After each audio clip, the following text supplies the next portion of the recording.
അമ്പലമാനും ഉദയമാനും ഓർമ്മ ഉണ്ടാവും ചിലപ്പോൾ. എന്റെ കുട്ടിക്കാലാണ്.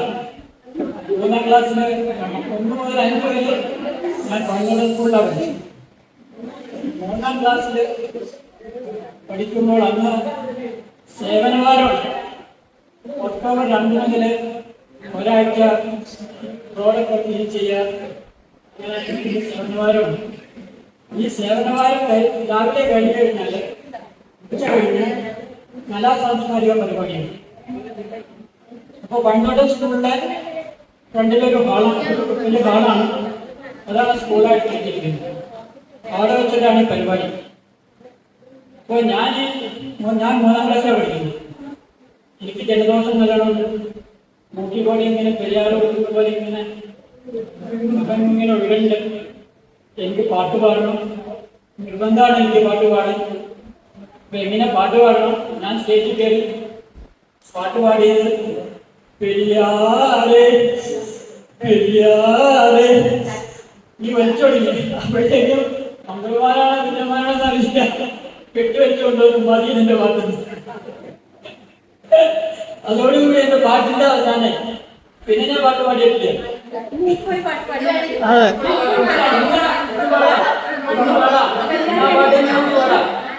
പാട്ടൊക്കെ എങ്ങനെ പാടണമെന്നില്ല, കുഴപ്പമില്ല. പിന്നെ ആ സമയത്തൊക്കെ ഞാൻ ഇവിടെയാണല്ലോ താമസം. അപ്പൊ ഈ ഏപ്രിൽ മെയ് മാസക്കാലം എന്ന് പറഞ്ഞാല് സ്വർണ്ണത്ത് മണിക്ക് മാവുമ്പപ്പാണ്. ആ സമയത്ത് ഒരു കാറ്റോ മഴ പെയ്തു കഴിഞ്ഞാല് നാട്ടുകാർ മുഴുവൻ മാവുമ്പൊക്കാണ്. മതിലാണെങ്കിൽ 1.5-2 പൂക്കളുള്ള മതിലാണ്. ഈ മതിലിന്റെ അടിക്ക് ഓരോ കോളുണ്ട്. അതിനിങ്ങനെ അള്ളിപ്പിടിച്ച് കയറി അപ്പുറത്ത് ചാടി മാങ്ങ കുറച്ച് കൊണ്ടുവരുന്ന ഒരു കാലമൊക്കെ ആയിരുന്നു. ഇതൊക്കെ അമ്പലമാനും കുജമാനോട് ശരിക്കും അറിയാം, ഇതൊക്കെ അറിയാം. അതൊക്കെ ഒരു നല്ലൊരു ഓർമ്മ വയ്ക്കാനായിട്ട് നല്ലൊരു അനുഭവങ്ങളൊക്കെ ആയിരുന്നു. ഇന്നിപ്പോ മാവുമ്മ കയറാൻ തന്നെ കുട്ടികളെ അനുവദിക്കുന്നില്ല, പറ്റില്ല. വീട്ടിലത്തെ അല്ലെങ്കി അയ്യോ വേണ്ട, കാൽക്കൊള്ളും, കല്ലുകൊള്ളും. നമ്മളൊക്കെ അന്ന് മാവുമ്മ കയറാനും മല്ല് ചാടാനും എല്ലാത്തിനും എക്സ്പെർട്ടാണ്. എന്നെ പേരും മാരൊന്നും ചാടി വന്നിട്ടില്ല, ചാടാൻ പറ്റിയിട്ടില്ല. തമിഴ് വീട്ടില്ലാത്തതുകൊണ്ടാണോ അവസരം കിട്ടാത്തതുകൊണ്ടാണോ അറിയില്ല. അതിലേക്ക് പിന്നെ പോയിട്ടില്ല. അന്നൊക്കെ ഇഷ്ടംപോലെ 100 തരം നാട്ടുമാങ്ങ ഉണ്ടാവും. പല ഗുണത്തിലും നല്ല മണത്തിലൊക്കെ ആയിട്ട് നമ്മുടെ മാമ്പഴത്തിൽ കൊല്ലത്തെ മണത്തിൽ മാമ്പഴമില്ല. അത് ഓരോന്നും ഓരോ മാവിൻ്റെ വീട്ടിലേക്ക് അടുത്ത് പോയി 4 കാര്യത്തെ മെഡിക്കറി നമ്മുടെ മെഡിക്കറി അങ്ങനെയുള്ള ഒരു കാലഘട്ടമായിരുന്നു. ആ ഒരു 10 വയസ്സ് വരെ എനിക്കുള്ളൂ. അത് കഴിഞ്ഞാൽ ഇവിടുന്ന് പോയതിനു ശേഷം അങ്ങനെ ഒരു കാലഘട്ടം ഉണ്ടായിരുന്നു. പിന്നെ അന്ന് പാടിയ പാട്ട് പെരിയാറെന്നുള്ള പാട്ട് തന്നെയാണ്. അതിപ്പോ ഇങ്ങനെ 4 വരെയെന്ന് എനിക്കറിയാം. ആ 4 വരെയൊന്നും പാടാത്ത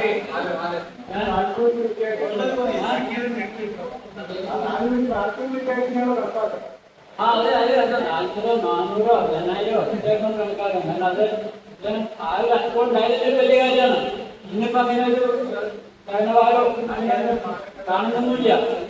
വളരെയൊക്കെ NSS അവിടെയൊക്കെ പോയിട്ട് താമസത്തിലൊക്കെ പോയിട്ട് അടികൂട്ടുന്നല്ലാണ്ട് നല്ലൊരു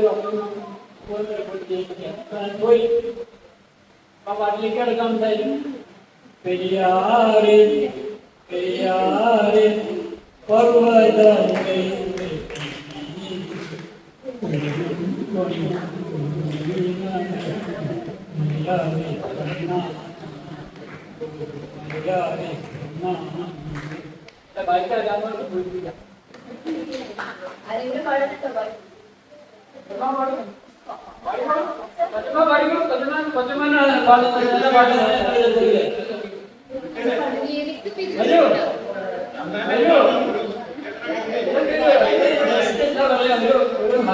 സന്തോഷത്തിന്റെ മൂടാണ്. കുഴപ്പമില്ല. ആ എന്നാലും പെരിയാറേ പെരിയാറേ പർവ്വത നിരയുടെ പന്നീരേ കുളിരും കൊണ്ടു മുങ്ങി നടത്തും മലയാളി പെണ്ണാണു നീ, ഒരു മലയാളി പെണ്ണാണു നീ. മയിലാടും കുന്നിൽ പിറന്നു, പിന്നെ മൈലാഞ്ചി കാട്ടിൽ വളർന്നു. മയിലാടും കുന്നിൽ പിറന്നു, പിന്നെ മൈലാഞ്ചി കാട്ടിൽ വളർന്നു. നഗരം കാണാത്ത നാണം മാറാത്ത നാടൻ പെണ്ണാണു നീ, ഒരു നാടൻ പെണ്ണാണു നീ.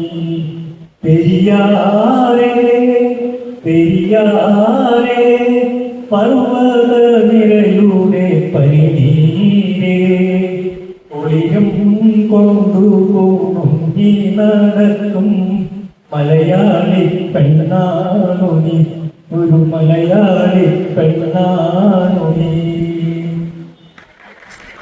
പരമായുള്ള ഓർമ്മ ഇന്നത്തെ കാര്യങ്ങൾ പല കാര്യം ഓർമ്മ.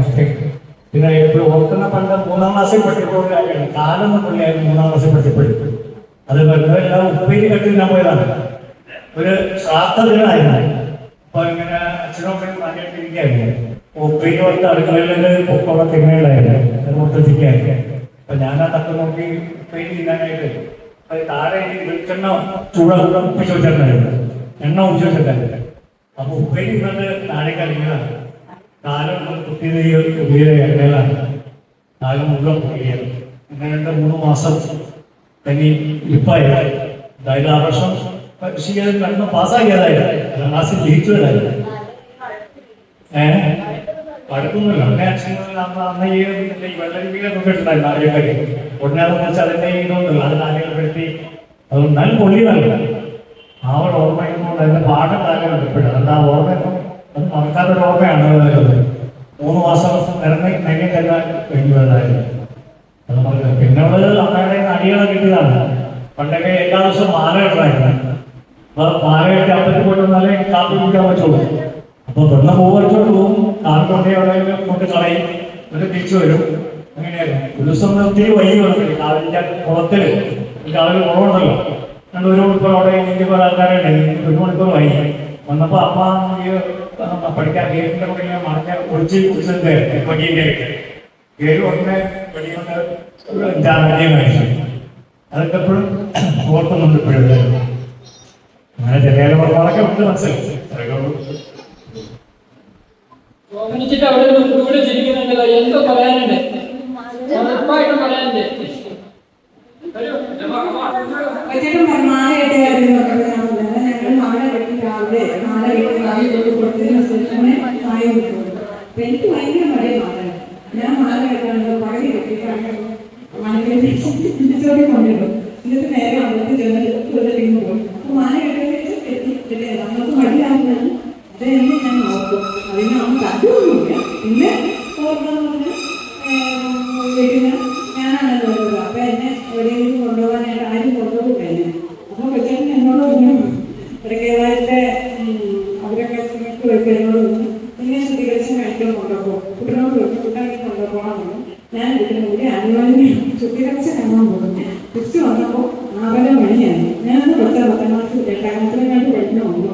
എന്നിട്ട് ബസ് ഇറങ്ങി വന്നപ്പോൾ അമ്പലത്തിലേക്കും മുന്നേറ്റം പോലെ വഴിയിലായിരിക്കും.